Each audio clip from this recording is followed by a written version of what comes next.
Recording now. Is the resolution good? Yes.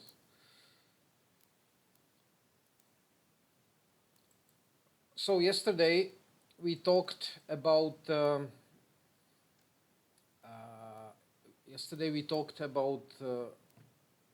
last time we talked about ATENA engineering and more specifically the 2D version. So I want to give you a little bit idea about the products that we have in ATENA. So last time we talked about engineering, where we have a 2D and 3D version. This product is, let's say, simple to use. It is a good starting point.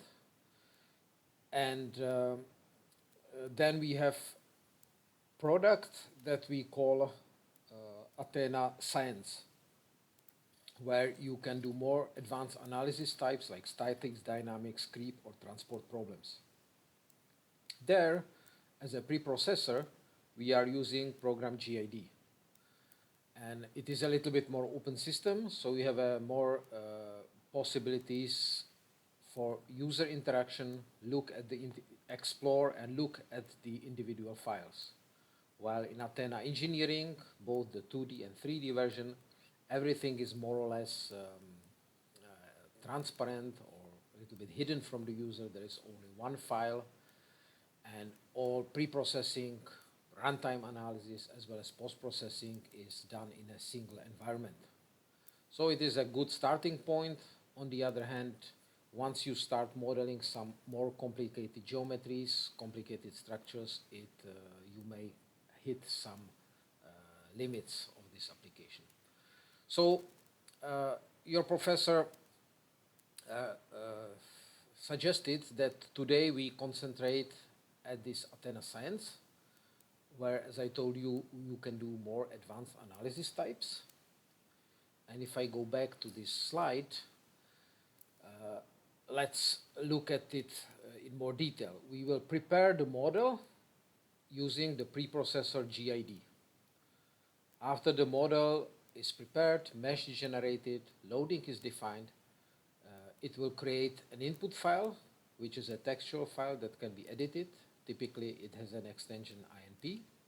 Then you run the analysis in ATENA Studio program, and as the program is executing, it will create various files for each step. For each step, there will be a binary file. Later on, you can go and post-process these results in the post-processor, which again can be either ATENA Studio, or you can go back to GiD, to the program GiD, to the preprocessor, which is also a post-processor, and you can perform the post-processing over there. So while previously, you remember when I showed you ATENA engineering, there everything is kind of hidden. All these three steps, which we typically have to do, that is pre-processing, analysis, and then post-processing, all is in a single environment. And actually, you don't see this input file, you don't see these result binary files. Everything is compressed into a single file. But of course, if you go to the manuals, you can learn how you can actually export also the input file as well as the binary result files from the program. So let's go to the program itself. So as I showed you last time, every time you want to start ATENA, you click the Start menu, and there you go to a folder, Cervenka Consulting. And in this folder, you have the various programs. Last time we talked about ATENA 2D. We have not covered ATENA 3D, but there is also a tutorial if you go to the documentation directory for ATENA 3D. But today we will use ATENA Science, which needs this preprocessor GiD. First, let's look at the documentation available. So if we go to the documentation,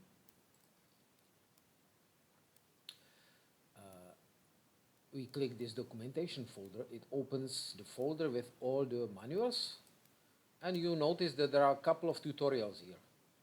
Today we will look at this basic tutorial, but there is also a tutorial for construction process, tutorial for modeling fiber reinforced concrete, and a tutorial for strengthening. and there is also a user's menu. But let's look again at this tutorial, at this basic tutorial. And again, it is really a step-by-step, very detailed introduction into the preparation of an example file. And similarly, like last time, let me enlarge it a little bit so that you also see it very nicely. Like last time, we will look at this example, which is a 4-point bending beam with bending reinforcement without any stirrups. So again, we should obtain shear failure, but this time we will model this as a 3D structure. Again, we will model only symmetric half of it, just so that our analysis is a little bit faster.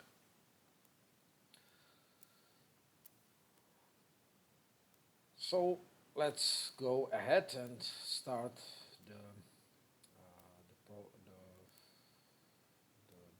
example preparation. If you follow the tutorial, there is also a description of the main screen of GiD. So let's start now GiD. We start GiD again by going to the Start menu, and in the folder Chervenka Consulting, we find program GiD, which is our preprocessor. That's where we will prepare our data. So before doing anything, we need to select the problem type. If we go to menu Data, Problem Type, you will notice that GiD is actually a general purpose preprocessor, and it supports other solvers like ANSYS, Abacus.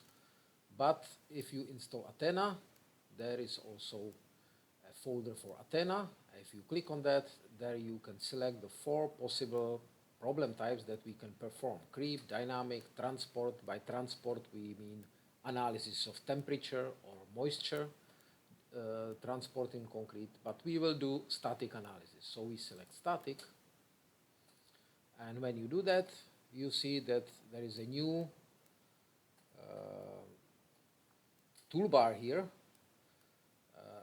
showing some of the additional features necessary for ATENA. If we go a little bit, if we explore a little bit this user interface of GiD, at the top we have menu, where we can perform all tasks from the menu, or then we have toolbars, which are like faster ways how to perform various tasks. So on the top there is a toolbar mainly for saving files, operating the layers, and so on. On this left first toolbar, the vertical one, is for zoom in, zoom out, zoom extend, rotations, then for defining lines, surfaces, geometries. This cross is for deleting operation. Then there are some additional manipulation buttons for quick modeling. And then this last bar corresponds to ATENA. So this describes the features that we need to do to have the model runnable in ATENA. So it is organized a little bit from the top to bottom. So if we click this first key button, this is for defining some basic properties. So again, we can name our analysis.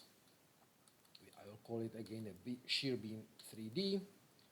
And then there is task name, which is like the name that will be given to all the files. So it is better to have this short. So maybe shear beam 3D. I prefer to have it without spaces, but this is up to you. And then how we want to calculate. There are 2 ways how we run the analysis, or 3 ways, either in ATENA Studio, which is the recommended way, or we can also run it as a console application. That will be without any graphics, but usually we like to see some nice pictures during the analysis, so I would suggest to use ATENA Studio. And if we have a 64-bit operating system, better to select the 64-bit operating system. And we can also activate the multi-processing or multi-threading of your computer. Nowadays, most computers have several logical units. so it is good to use them. So for instance, on my computer I have 8, but I will use 6 so that there is still some processor power left for other work. So I do, then there are, if we explore the other options, I think we will come to that later. This is for global solutions, options for running the nonlinear analysis. Here we have some various global options where we can fine-tune our model. But that's not necessary to define them. We can keep the default properties, so I do accept. And I can close this window. So now we need to start defining our geometry. And to do that, let's consult the tutorial so that we follow exactly the steps in the tutorial. Yes, we define the task name, and now we start defining our geometry. What I will actually do in this training today, I will start with the geometrical definition, to go really slowly, step by step, so that it is quite clear. But at some point, I think after we get the basic idea how the geometry is defined, the material properties are defined, then maybe I will switch to the pre-prepared data and run the analysis from there, so that it is not so boring, let's say, or tedious, the lecture we have today. But I definitely would like you to get the basic idea of the operation. So let's see how it goes. So as last time, we talked about having this shear problem with reinforcement, and so if we look at this picture, we can get some understanding what kind of regions we will have to create in our model. We will need to have one region for the beam. In GiD terminology, these regions are called volume, so I will be referring to them as volumes. So we need to have one volume for the beam. Then we will need these loading plates. I told you already last time that in nonlinear analysis we cannot apply point load, so because that means stress concentration. If we refine our mesh, the stresses under the point load can go to infinity, so, and that of course is a nonsense. Our material would crash and collapse, so we need to introduce these loading plates. This is important to understand that now we are trying to model the reality, the real behavior. So it is not like in the standard programs that you are normally using, where you have beam elements and so on. There it is, and you typically have linear material properties, so there you don't worry about these stress concentrations, but in such a modeling, detailed modeling that we are doing now in ATENA, the stress concentration is an important issue, and we need to realize that in reality, also in real life, there is never anything like a point load. Always the loads are somehow distributed over a certain area. So we will have a beam or volume for the beam and 2 volumes for the plates. And then we will have a separate entity, which actually 2 entities, because we have 2 reinforcements, so we will have 2 entities for the reinforcement. So let's start with the definition of the geometry. There are various or many ways how you can work in GiD to define the geometry. So we will show one possible procedure, but later on when you become proficient with the GiD preprocessor, I'm sure you can find your own optimal way how to define the geometry. Here we will start really in a slow or very gradual approach, where we first define points, then we connect the points to lines, lines to surfaces, and then we will extrude this surface to create a 3D volume. So in order to do that, I will need to define these 4 points, which will be the basic points for my model.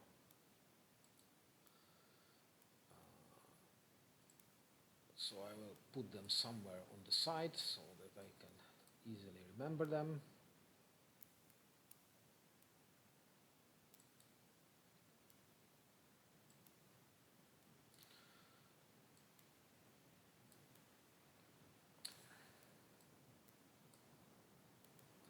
So I'll start defining the points just by going to geometry, create point, and now I start typing the point coordinates. So first point will be 0.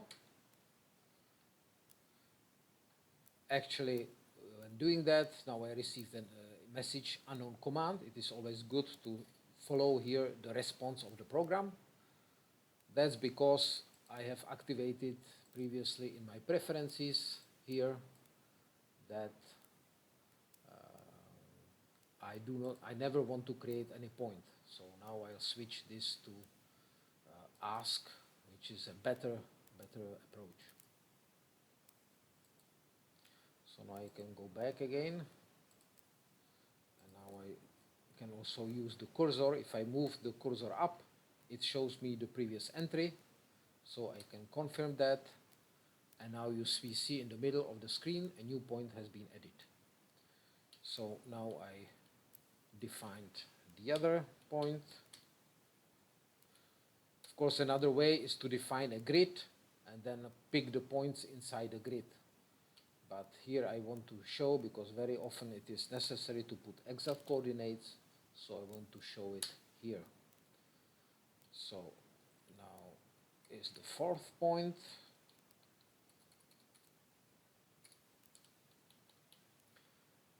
And now the second coordinate is 0.9. Okay, so I have now the basic points. I can use this zoom extend button to really see the screen, or so that the structure is really filling my whole screen. Let me resize it a little bit because I'm afraid that you don't see the bottom part. Okay, and now the next step would be to define lines. It will be a straight line, so I can use this. I can either go to geometry, create straight lines, or as a faster way, I can directly click this button on the left side. Here, it's always good to watch the recommendations or the messages at this bottom window, because right now we have a message there, enter points to define line. So now we can pick these individual points. But we need to be careful, because when our cursor, or you will see if I pick close to the point, I will get a message whether to use the existing point or to create a new one. So I use joint. Again here joint, and I can keep selecting the existing points to define the basis or the outline of my beam. So now I have the basic dimensions of the beam, and I will form a surface. So that is again by this button on the left, which says create a NURB surface, or I can go up here to geometry, create a NURB surface by contour. There is also, you see there are other ways how you can create it, faster ways, but now we will use the contour option. And we can start clicking on the lines. We can also use hold and drag a box to select, and it will select all the lines which are intersected by this box. And you see they are described when the selected lines are denoted by red color. If I hit escape button, so here I want to make it clear that the escape always confirms our selection and finishes the command. So right now we see these pink entities here, pink lines. They basically identify that these 4 blue lines are connected to a surface. So our next step now will be to extrude this surface to form a 3D object. So extrusion operation is done through utilities, copy, So we will be taking a surface, so we as an entity type, we select surface. It will be a translation. Here we can see all the possible options for this extrusion or copy operation. So we want to use translation. It will be in the Z direction. And now I actually need to consult the tutorial. What is the distance there? Because just to be sure that I don't make a mistake. As you can see here, as I'm scrolling through the tutorial, you will see that all the steps are very clearly defined in a very detailed way. So we need to extrude by 0.32. So it will be in the Z direction. So here I define the second point of the extrude vector. And during the extrusion, we want to create a volume. So we need to select the do extrude command option here and select volumes. Collapse, here we can control whether during the extrusion or copy operation the program is checking if there is already an existing entity at that location, and if there is, it will use that existing entity. Or the create contact option allows us to create automatic contacts. So multiple copies, of course we want now only one copy, so one is enough here. So I can now click the select button and I should select now the surface. So I can either click here or drag a rectangle around it. Now the surface is selected and I can do finish. So if you look closely, now we have another line here, or lines. They are denoted by blue color. I hope you can see them. And they indicate the newly created 3D volume. In order to see it better, we need to rotate. So now I will show you how we can rotate our model. So the zooming and rotation operations and moving can be achieved by these 5 buttons. But the faster way is to hold down the shift key and, for instance, the left mouse button. If I do that, holding the shift key and the left mouse button, you can see that the structure is rotating. And I can see that I indeed have a 3D region, 3D volume. If I use the shift key and I use the scroll menu, I'm scrolling in and out, zooming in and out. If I hold the shift key and the right mouse button, I am moving the structure around. So with these basic operations, holding the shift key and the 3 mouse buttons, I can basically always rotate, orient my structure the way I want it. Another interesting, what I want to bring to your attention is also if you hold a right-hand mouse button, you receive a contextual menu where there are various options, and one interesting option is to create a render view. So I can select render flat, and if I do that, I get a rendered view of my very simple structure now, our beam. So I switch back to the normal. And what we see also here, how the GiD identifies the various objects. You notice the points are by these black points. Lines are indicated by blue lines. Surfaces are indicated by these pink lines, and which are always kind of offsetted inside the surface. And the volume is indicated by this bluish line. So every time you need to select the particular entity, you always have to click or drag a box around or across the appropriate lines describing the entity. So our next step now would be to build the top and bottom plates. So there are various ways how to do that, but we will follow the procedure which is described in the tutorial, where we basically take one of these lines and copy them and use it, use this line to build the whole plate on the top. So again, we will use the copy operation. So I select utilities copy. I need now to consult the tutorial. What should be this distance for the copying?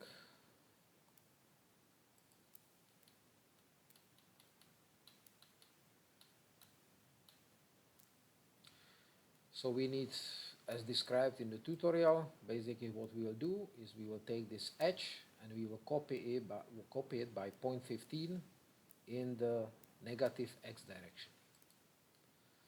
So we will be operating with lines. So we need to select entity type lines, and we will shift by minus 0.115 in the x direction. And I now select this line, click finish, and when you do that, you see that a new line has been created here. I can again use the manipulation to make the view closer. So now we can take this line again and use it to create the plate. And we know that the plate dimension should be 0.1. So we will make another copy operation, this time by minus 0.1. But this time we will say that we want to create a surface during this copy operation. So we'll copy the line and at the same time create a surface. So I select this line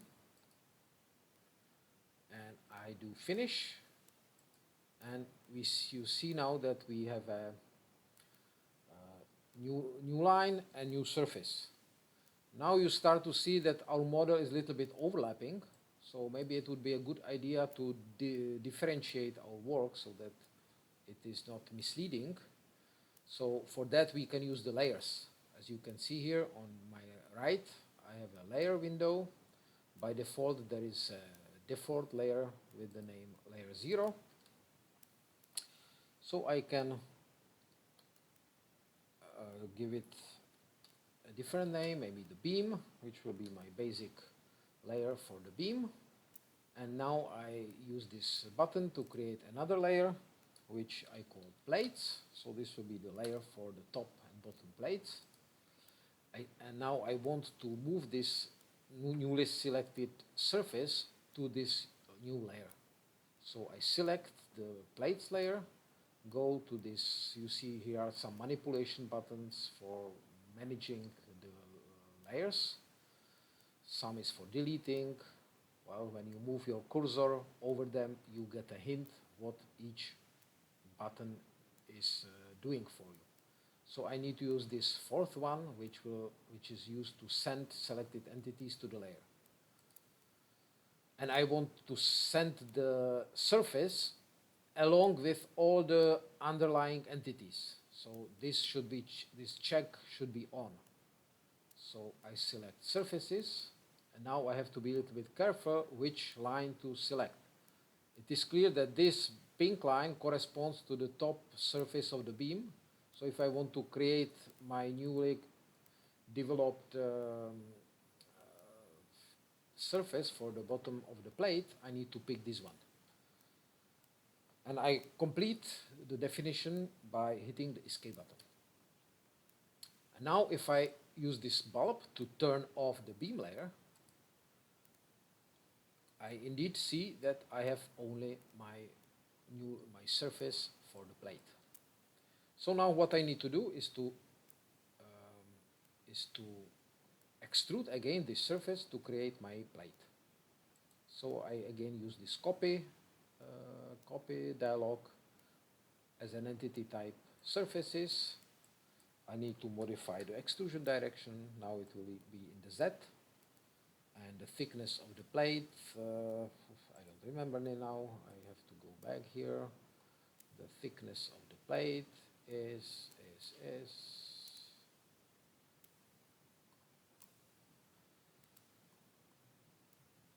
0.3. It should be 3 centimeters.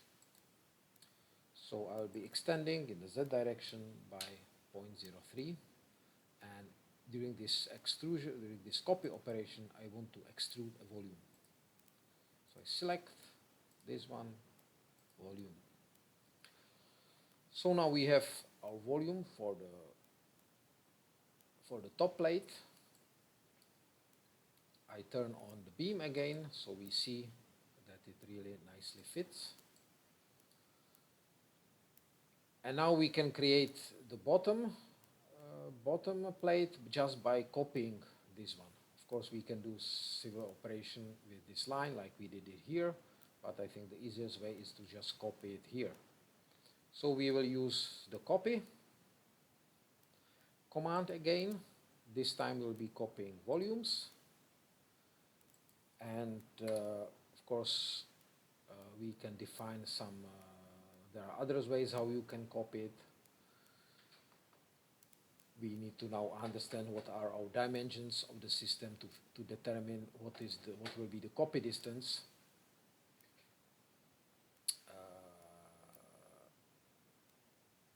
But in my case, I can consult the tutorial where all this information is actually already predefined for us. So we will be copying by 0.85 and minus 0.35 in Z direction. So it will be minus 0.81 and minus 0.35.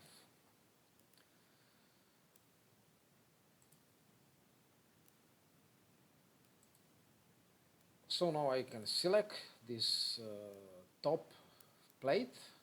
I need to be sure that if I want to select volume, I need to click this bluish region. When I do that, confirm it, the command by finish, you see that I have now the two plates. One is at the bottom, one is at the top.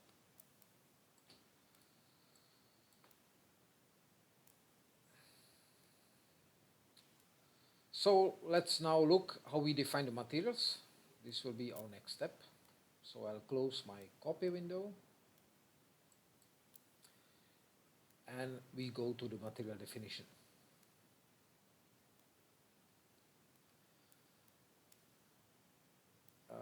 Material definition, we will need to define two materials, one for the plates and one for the concrete.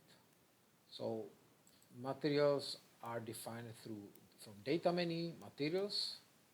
Here you see the library of existing materials. They are dividing according to the material types like elastic, steel, concrete, soil, rock, and so on. So we will use concrete material for the beam. There are various materials, but for concrete we recommend this cementitious 2. And we start the definition by selecting the concrete strength. So, for instance, in this case we want to generate mean or average material properties based on the strength of 30 megapascals. Actually, let me check the tutorial so that I used really the same concrete strength as there. So you see, as I'm browsing through the tutorial, you see that it is really very comprehensive, very detailed. We now skip the definition of reinforcement. We will come back to that. But now I jumped to the section for defining the materials. And we want to create a material based on the with the strength of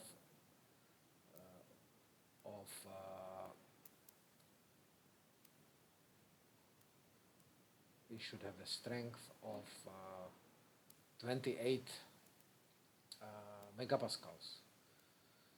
In the tutorial we are using the generation based on Eurocodes, but now I am showing you more general generation of material properties just from the cylindrical strength. And we want to generate average material properties.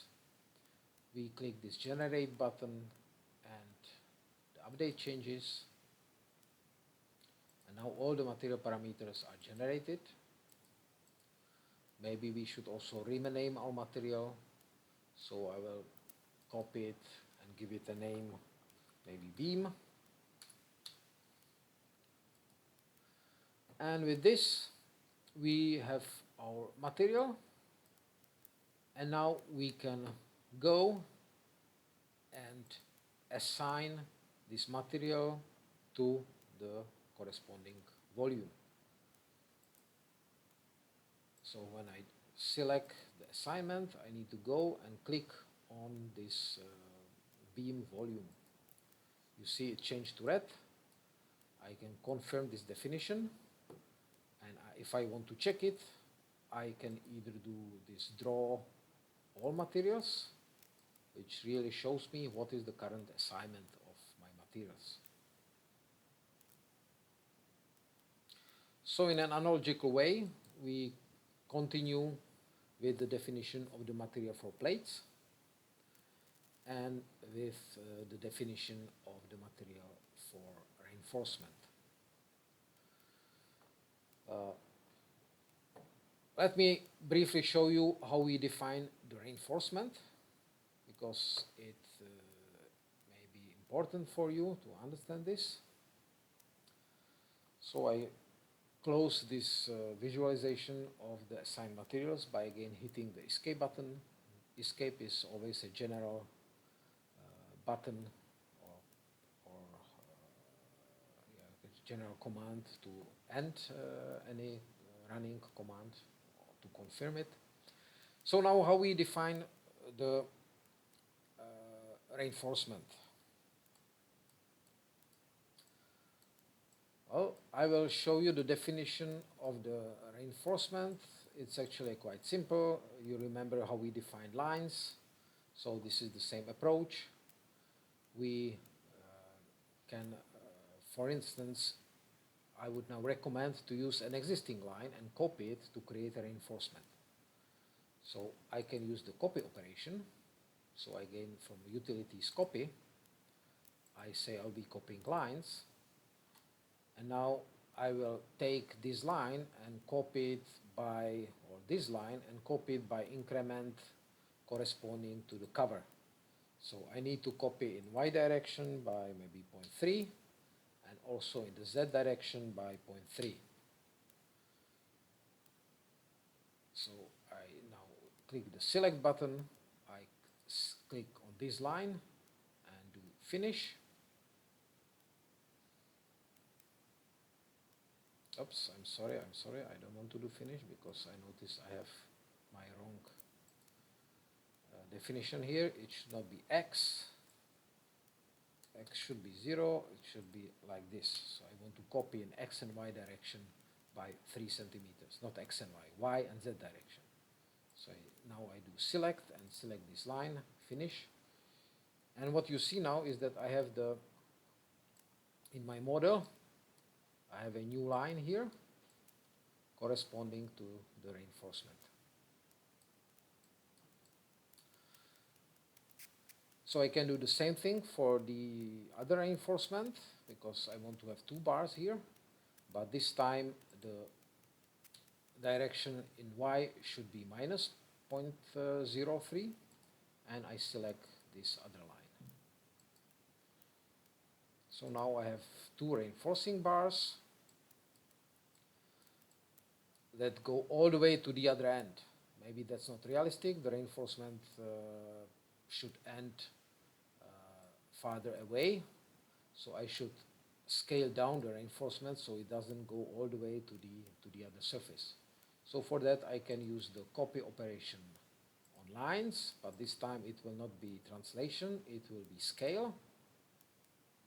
And I don't want to use the same factor, I want to scale only along x direction. So all directions will be 1, and along the y direction I can scale the reinforcement, and as a center of the scaling I'll pick one of these points on the axis of symmetry. And actually now you are realizing, maybe you have realized, I should not use the copy operation because I want to scale the existing lines. So I should actually use the move operation. So I started the move dialog again from the utilities move. I'll be moving lines using the scale. The scaling center will be one of these endpoints of the reinforcement. And I want to scale in x direction. So now I can select these two reinforcement lines and do finish. And we see now that the reinforcement now is not going all the way to the end, but it is has a short distance. So you see now we have the reinforcement there. Maybe it's a little bit difficult to see. So, and also for operations, I again recommend to have a special layer for the reinforcement. So I again go to this dialog on the right and create a special layer for reinforcement. And I will highlight this reinforcement layer and use this button to send these two lines to this reinforcement layer. And now if I play with the light bulbs, I turn off the beam, maybe you have the plates there, I indeed see that I have my reinforcement there. I can also make the rendering, showing the whole model. So you see we have the plates, two plates, we have the beam. If I turn off the beam, you see that we have the reinforcement there. So now we need to define the materials, assign it to the reinforcement. So now to a little bit speed up our presentation so that you don't fall asleep, I would say so that we don't spend all the times with this modeling, which I think is really described nicely in the tutorial. You can follow it, and I think from my presentation you should have obtained some basic idea. So what I will do now is that I first of all save what I have done.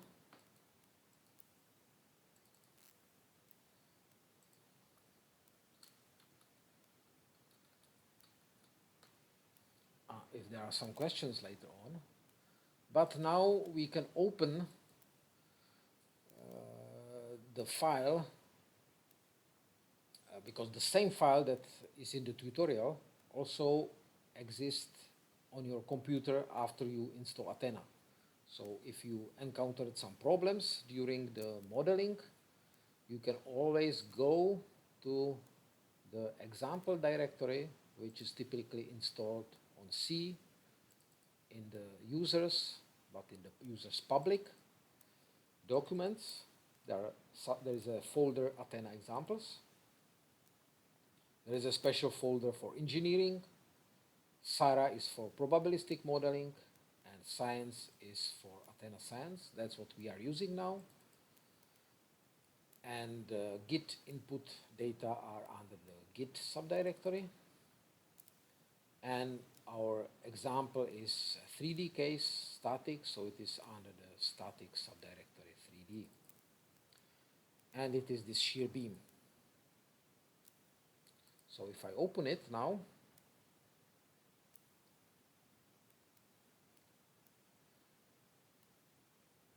you will indeed see that this exactly the example that we have defined, although the layers are called a little bit differently. But if I turn off the beam layers, you see that we have the reinforcement there. So let's also explore a little bit the other things that we have to do before running the analysis. What you have noticed, I've shown you how to make, some basic operations, how to prepare the geometry, how to define material properties, materials. But in order to run our analysis, we also need to have boundary conditions.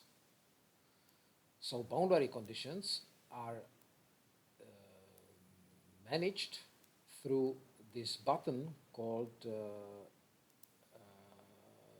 boundary conditions, together with this button called intervals. So what it means, if I click this button intervals, by the way, this interval data, all these buttons are always also accessible from this data menu. Yeah, so there's always also under data conditions, and data interval data opens this dialog. So what are interval data? What is this? What does it mean? Interval is basically some loading scenario. For instance, in this situation, it will be sufficient to have only a single interval where we will define the support and loads, and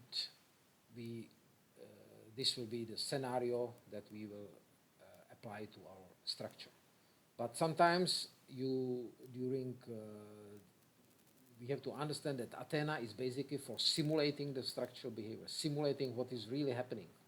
So if you want to simulate what is really happening, sometimes you want to simulate the construction stages, sometimes you want to simulate the strengthening, sometimes you want to simulate that at some point some pre-stressing is applied. So there are various phases in your structural life. So for each of these phases, you need a different interval. In our case, we have only one phase, so it is enough to have a single interval, and by default, there is always a single interval once we start GiD. So we will use this interval. And in this interval, we need to define boundary conditions, either from this button or from data conditions. This opens such a dialog. And what is in this dialog? First of all, we need to select the type of entity on which the condition is applied. For instance, in our case, we will probably need some condition for the surface. So I can click on this surface, and what we will need to fix this face to simulate the axis of symmetry. Basically, this face should be fixed in x direction. So to do that, we will just select the surface, select the type of condition. You see there are many conditions applicable that you can choose from, but we want to fix it so that is constrained for surface condition. And then we select which directions we want to fix. So in this case, we want to fix on the x direction, and then we can use this assign button to assign this condition to this face. So I select the face. Now I'm showing you also a different, you may have noticed, different way how to select faces. You see now I have switched my visualization to the rendered mode. And now I don't need to, when selecting a face, I don't need to pick this pink line. I can click anywhere on the face and it is selected. So sometimes this is a faster and easier way how to select phases, or to select various entities. So I do finish. Now I can use also the draw button. There are various ways what I can display, but the easiest way is, for instance, to do draw colors, and it shows me that this face is fixed in x direction that is indicated by these numbers. Or I can also do colors, fields colors, and for instance I can say I want to see which faces are fixed in x direction, and I can see that yes, this face is fixed in x direction. So in this way I can define the conditions with this dialog. Also I can display them. There is another quick way how to visualize what is happening is by this button with the little eye, which then provides kind of an overview of the applied conditions, of the all types of conditions applied here. So when we do that, we see that there is a fixed line here at the bottom. We also see that there is a applied load at the top plate. And we also see that there is some indication that there is fixed contact condition on these surfaces. I will come to that later. What does it mean? And also you will notice these kind of red spheres. They indicate that there are monitoring points. It is like last time when looking at the 2D version. You remember where we started the analysis, it was nice to observe the response of the structure by looking at the load displacement diagram. So that's why it is always a good idea, and I strongly encourage you, every time you run ATENA analysis, define some monitoring point. At least one monitoring point to monitor the largest deflections, and one monitoring point to monitor somehow the applied loads, either as reactions or as forces. These two monitoring points are really very useful to have in all your analysis. So why we have this fixed contact? You see it's a condition for surface, and in order to identify why, or for you to understand why we need them, let's little bit review our modeling. You remember we created a model of the beam, or we created one volume for the beam and two volumes for the plates. And in this way, doing it in this way, actually the plate is, or the bottom surface of the plate is touching the top surface of the beam. But it just occupies the same position in space, but the program doesn't know that these two faces should be connected. So in order for the program to behave properly, we need to say that the bottom face of the plate should be connected to the top face of the beam. So we need to have this fixed contact condition there. So we can export that by clicking again the condition surface, opening our drop box or drop combo box, and you see there is a fixed contact for surface, and if I click on draw, if I select the draw button to see what's happening here, you notice that indeed we have always one master slave, or one master surface and a slave surface. Again, one master surface, the yellow one, and connected to that is a slave surface on the top one, on the bottom plate, surface of the plate. So in this way, when we have disconnected parts of our model, we can make them connected by this special condition. This is sometimes useful because it can speed up your modeling or simplify your modeling. Of course, the other way is that to make sure that when we are modeling our beam, that we create, that we develop the beam in such a way that we have a compatible surface on top that we can directly use to build the volume plate. But that would be a little bit more demanding or our modeling, so sometimes it is better to use this so-called master-slave condition.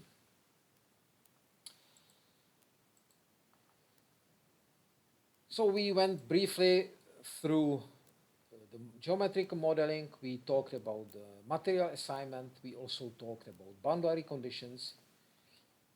Now I talked also about the interval data. And before going to interval data, I think you may have noticed here, and I told you that we have applied load here. So let's look at this load. Let's explore it a little bit. We see it's a load applied at a point. So I can open my condition dialog, select points, and select displacement for point, and I can do draw colors, maybe.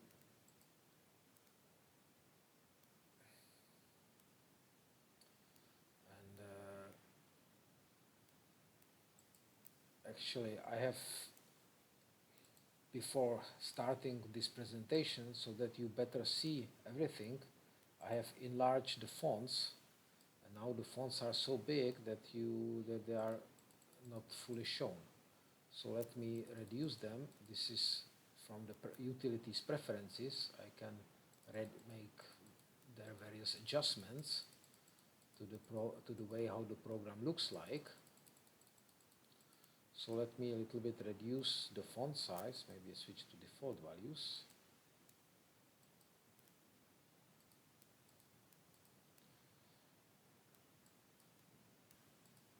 And now, if I go to draw colors, I still have them here, so I can use this other fields value.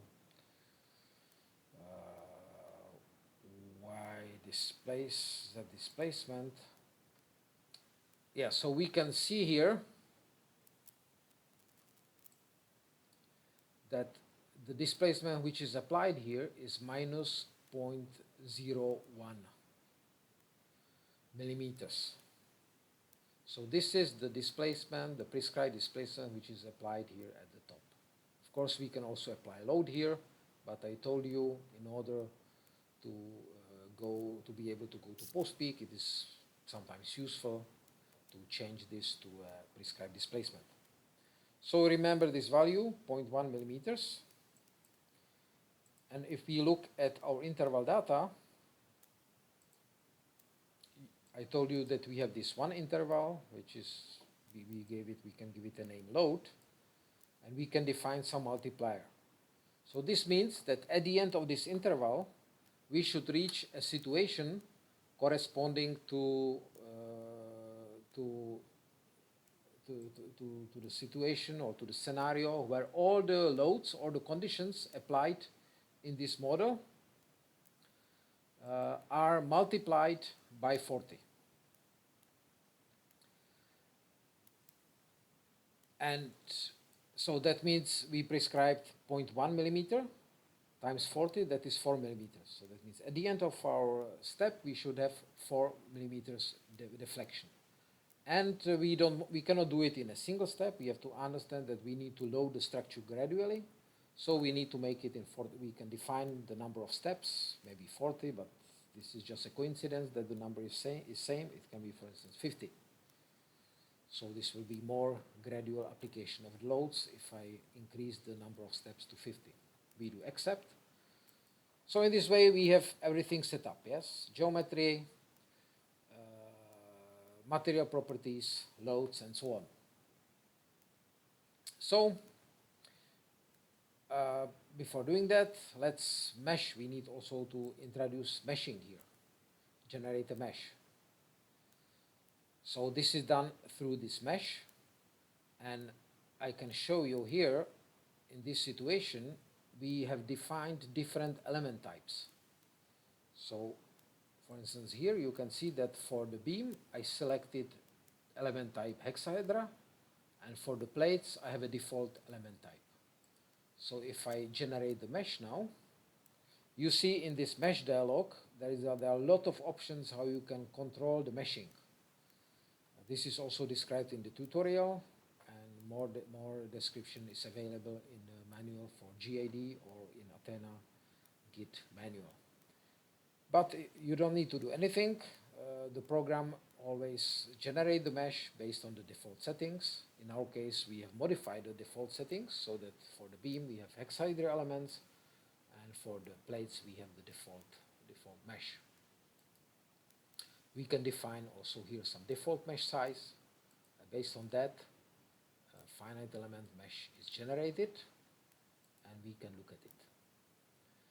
Here also you see that really we have this incompatibility in our region definition. You remember I told you that we have the top plate, we have the beam, which are not connected to each other.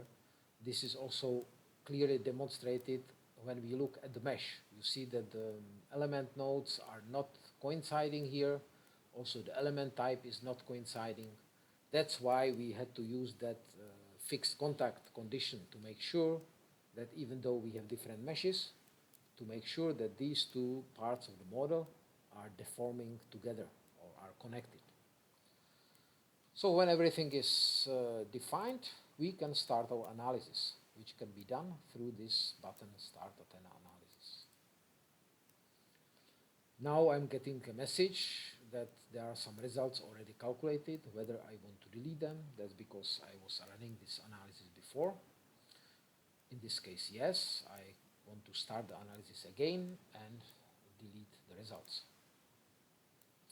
So now you see what happened.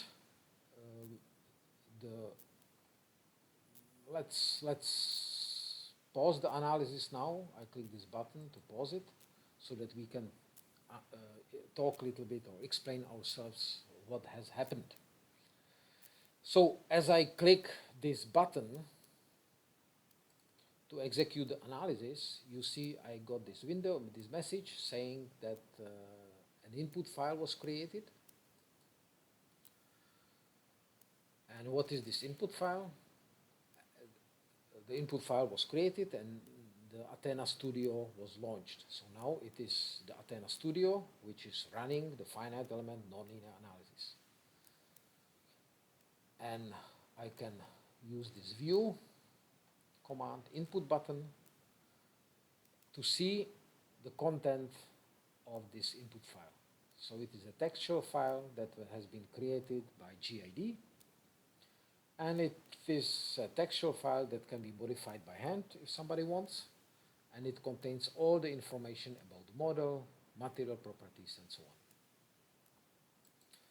But maybe that's not so interesting for you. What is more interesting to actually see what is happening with our model. So this ATENA Studio by default starts with these 5 or 4 windows. This left window shows the monitoring points.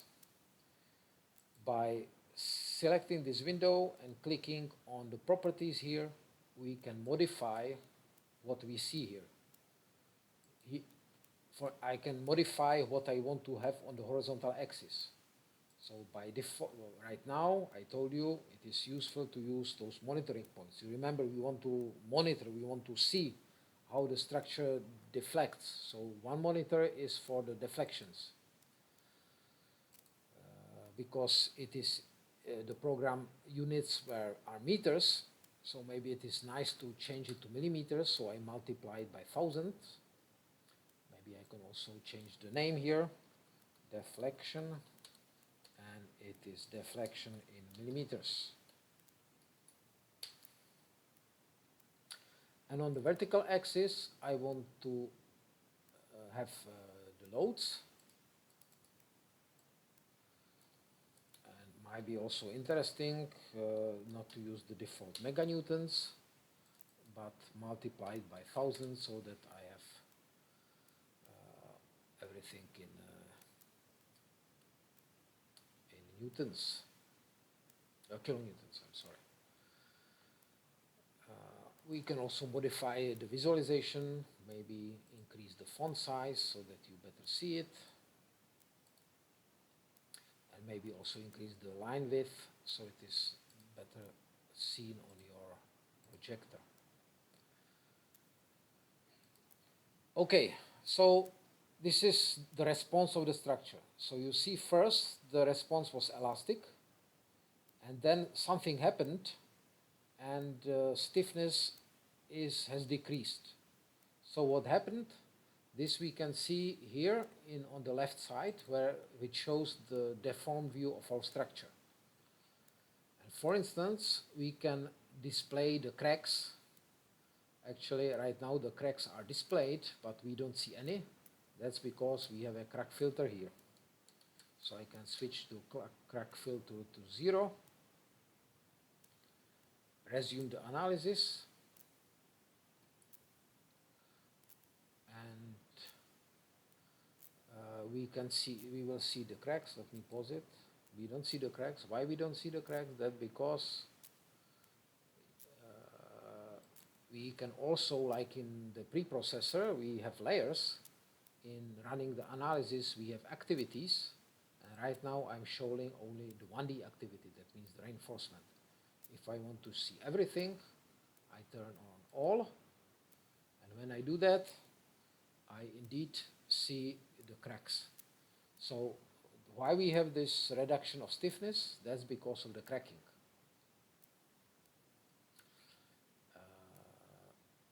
So basically here we can have a lot of choices what we want to see here. We can also display some quantities. So right now it is showing the stresses, and I'm afraid that again it may be too small for your resolution. So I can modify the properties of this window by again clicking this little key button. And what we can do is that we can increase our font, maybe even more.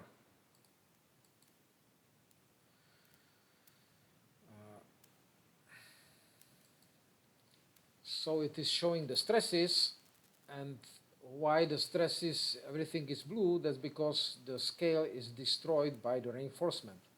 So in order to see the reinforcement, we can, for instance, activate the transparency. And maybe make the reinforcement a little bit thicker so we can clearly see it.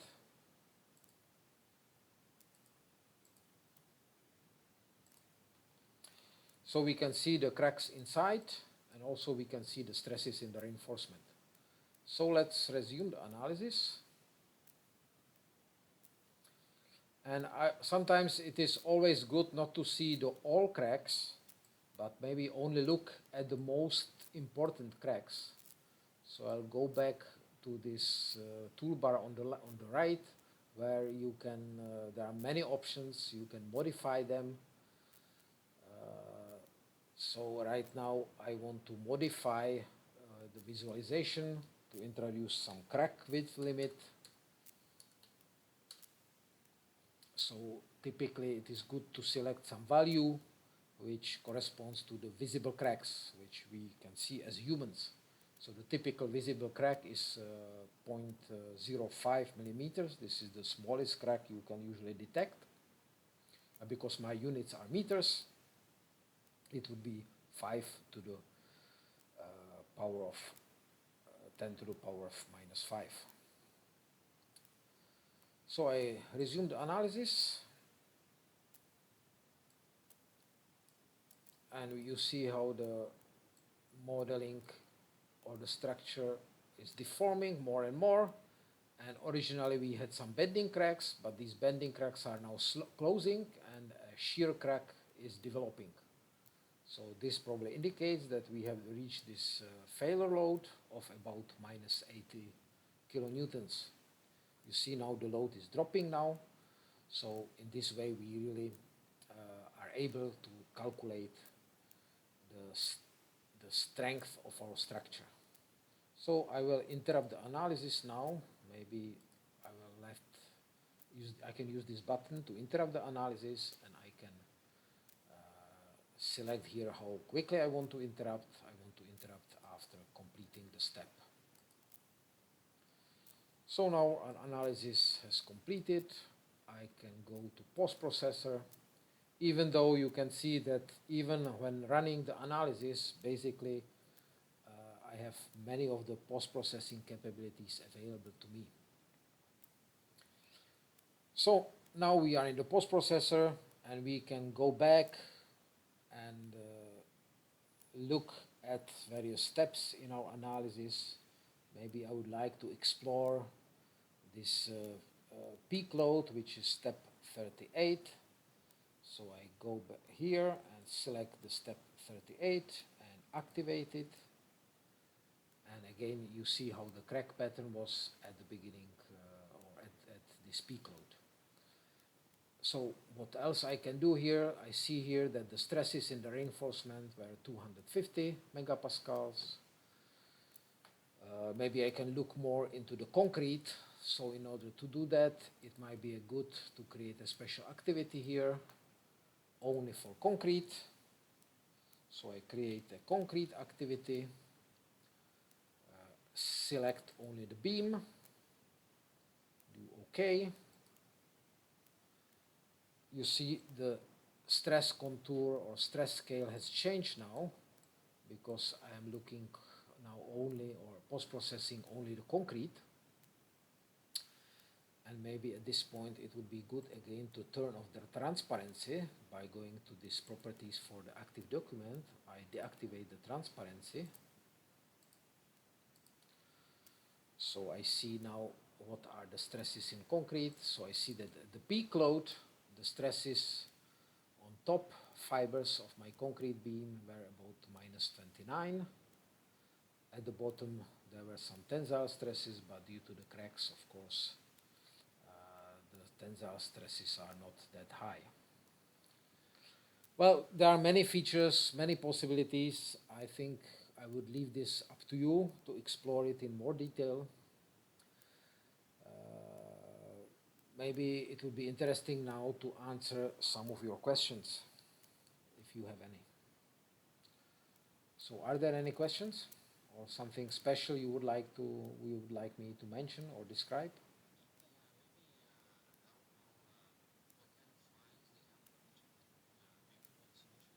Mm-hmm.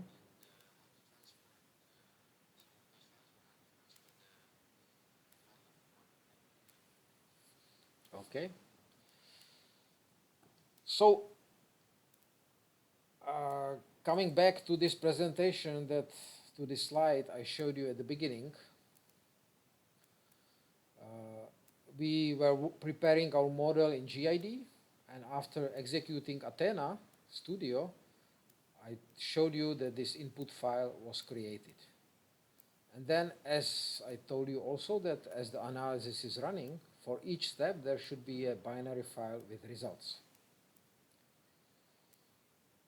So if you want to explore, maybe I'll use the Explorer, which is something you are used to. So if I go to the directory where I was working, which was on the C drive, in the users, public documents, ATENA examples, science, GiD tutorial, and you remember I started this shear beam problem. So what you will notice if you look on your computer, explore the folder, you will notice that this GiD data file is actually a subdirectory. It is a subdirectory with the extension GiD. If you go inside that subdirectory, you will notice that there are many files. All these files relate to GiD. So when you want to transfer your model to another computer, you should always copy this whole GiD subdirectory. If we go inside this subdirectory, you will notice that there are these files I already told you about that relate to GiD. But there is a subdirectory ATENA calculation. So this subdirectory appears there once you calculate the analysis. It contains many files. Most important file is this INP file, which if I open it, for instance, in Notepad, you notice that this is this textual file which basically controls the solution. This is at the end of the file. You will notice there are commands like step, ID 49 and execute. So this basically performs the analysis for each step. After the analysis is completed, there is this store command, store to, and the name of the file. And then, well, there are other commands to creating some monitoring files, which is also very useful. You notice that there is this monitors.csv file. So there's this command to create this file. And if I go back here, you indeed notice that there is this monitor CSV file. This is a useful file because if you open it, it basically opens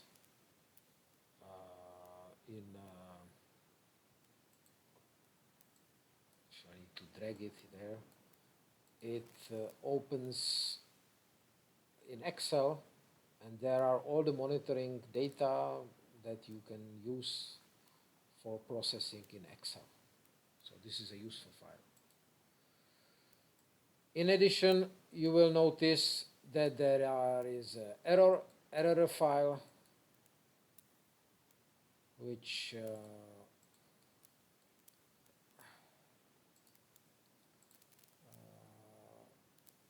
you can, for instance, open in Notepad also, and it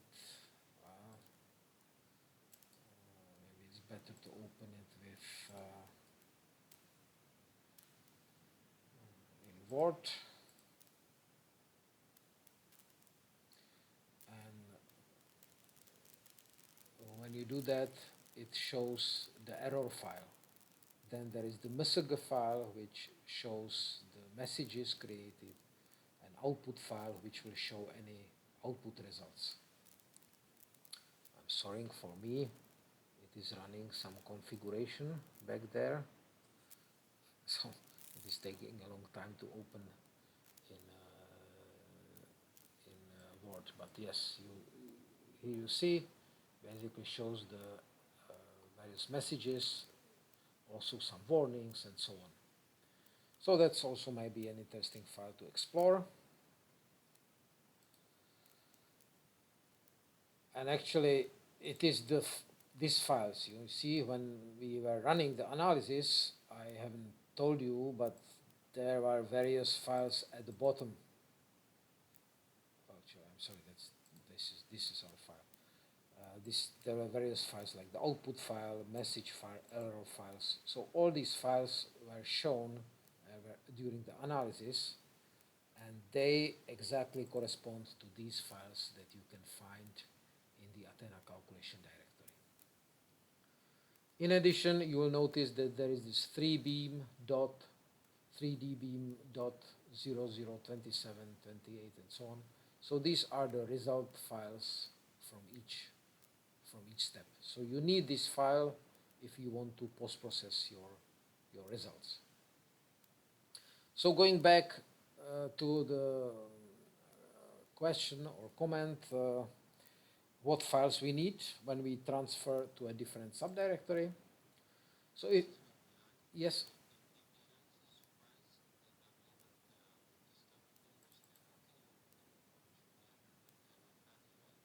Well, no, it's a binary file.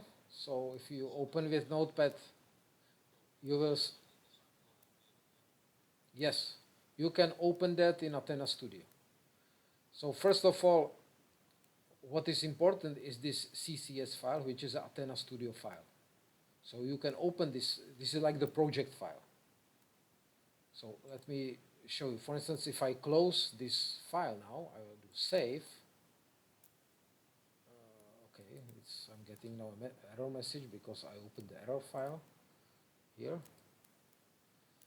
So I save the file and I close it, my project. So this is the project that we were running now. I can close it.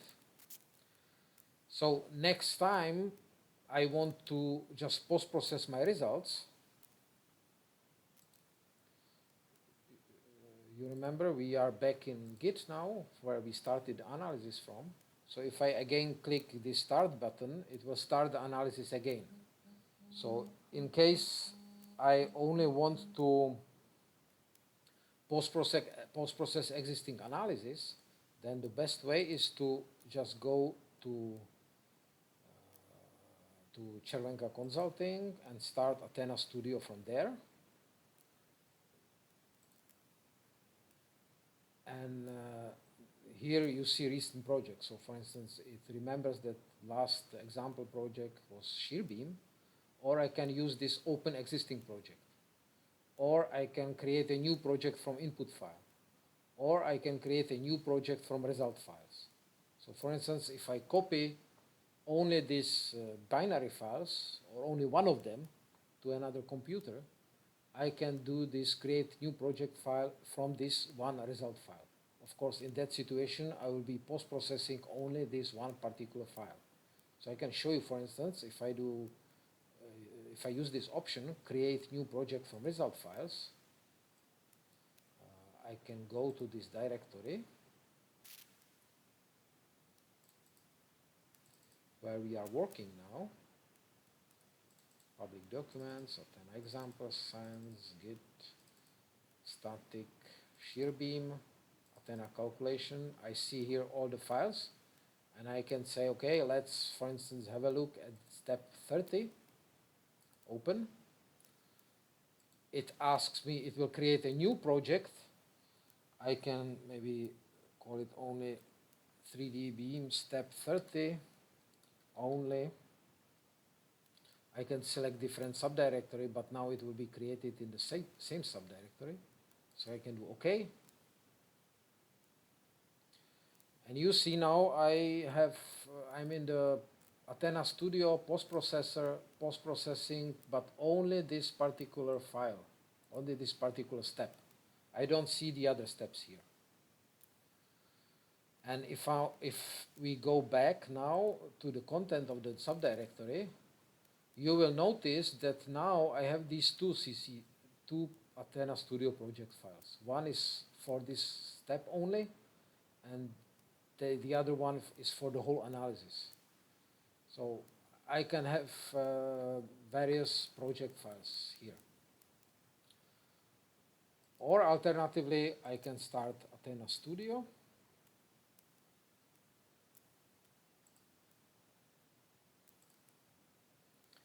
And I can open existing project, and I can go back and open this project from the main run, and this will open it exactly as I left it in this step 38, post-processing of step 38, and I have all these binary files available here.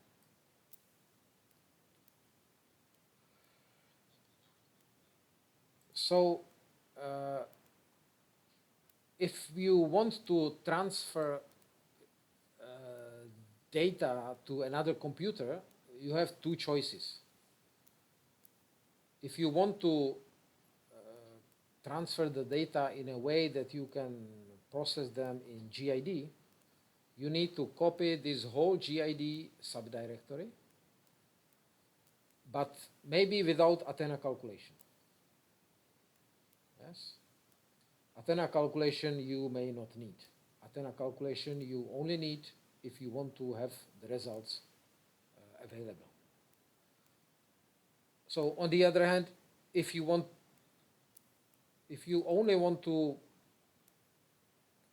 transfer to certain computer particular results, then you can just copy this individual file to the other computer and then start ATENA Studio there and create a project from result file, and then you can post-process that particular step. Alternatively, you can also transfer to another computer only the input file. And then you can then you can use this input file to run only the analysis, or to run again the analysis on another computer. But that means you are running the analysis from the input file without the GiD data. So you cannot make modifications to the geometry, you can only perform the analysis. So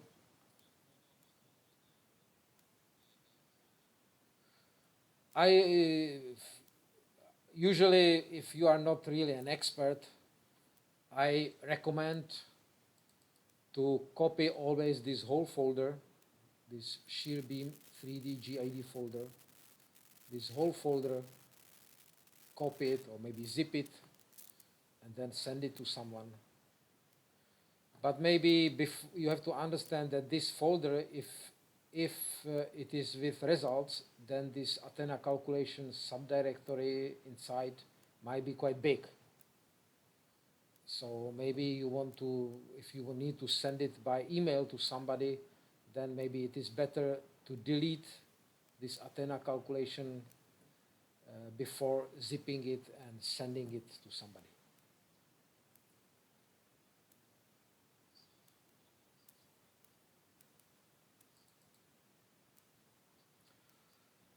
Yeah, the size of each file is a function of number of finite elements.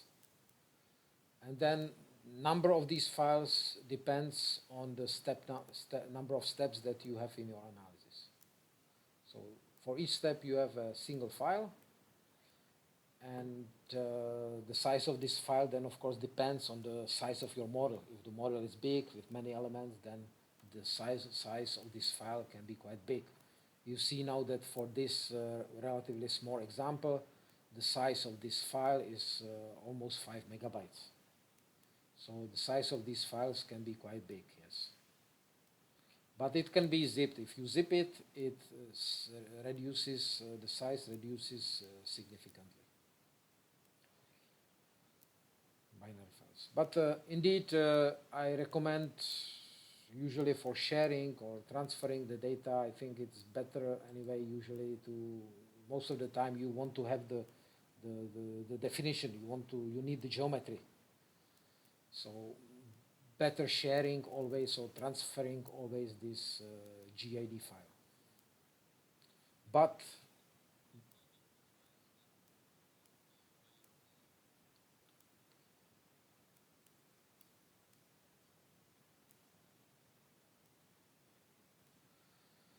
you can do it with 3D engineering. Yeah? Only 3D has this capability that you can actually import the INP file and run the analysis there. But I do not recommend that.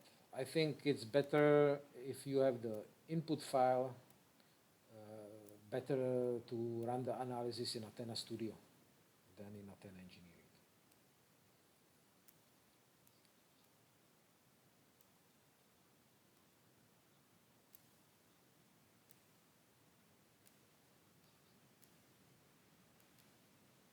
What do you mean?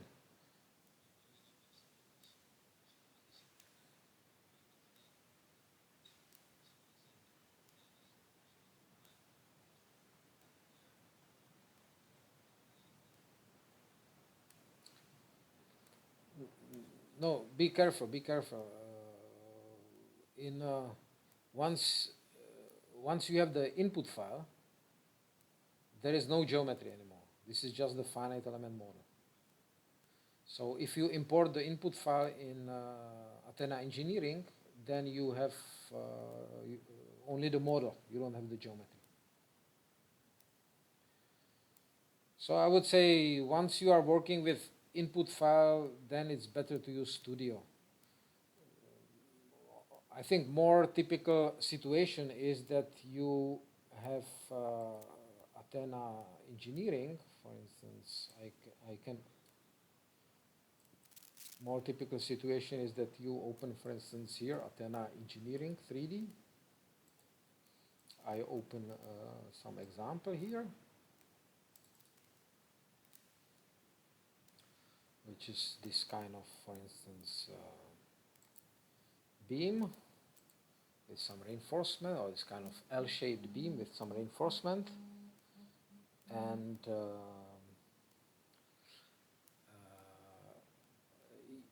if you have everything set up here, what you can do sometimes, and this is often done, or some people do that, that you actually export the input file. This is from this data, save input file, and you can either, you have a selection that you create this input file for different steps, or you create it together.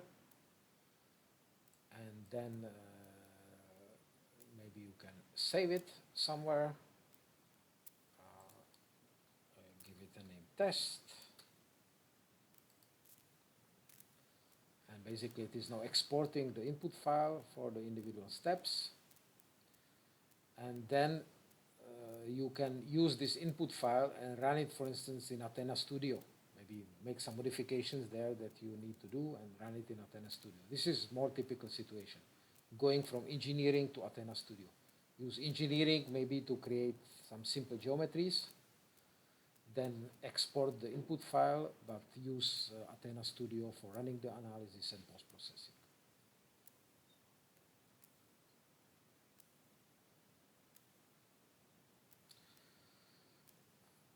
Okay, so let me check whether our yes, seems like our video is running this time successfully. So maybe I will stop it now, or do you think there will be more questions?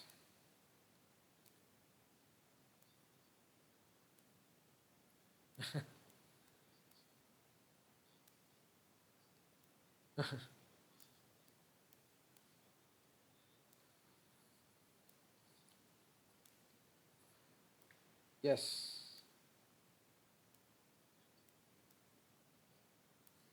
Yes, in this respect, I would guide you to our website, www.chervenka.cz. There is a section support, where, of course, you can find some documentations, description of solution to some basic problems. Also, you can find contact information to our office. And there is also a forum, so you can join this forum and maybe find report some problems that you may encounter, or maybe even you can find a solution there.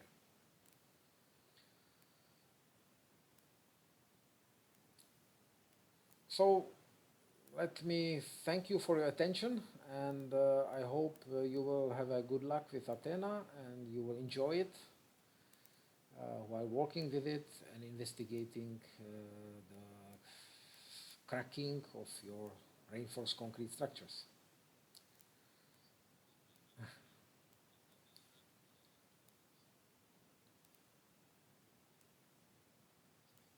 Mhm.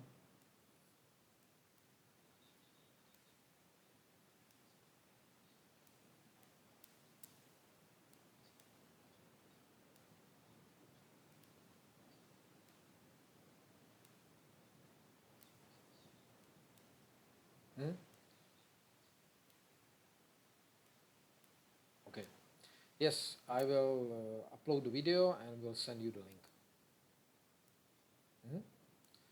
Okay, thank you very much, and good luck with your ATENA work and especially with your studies. Goodbye.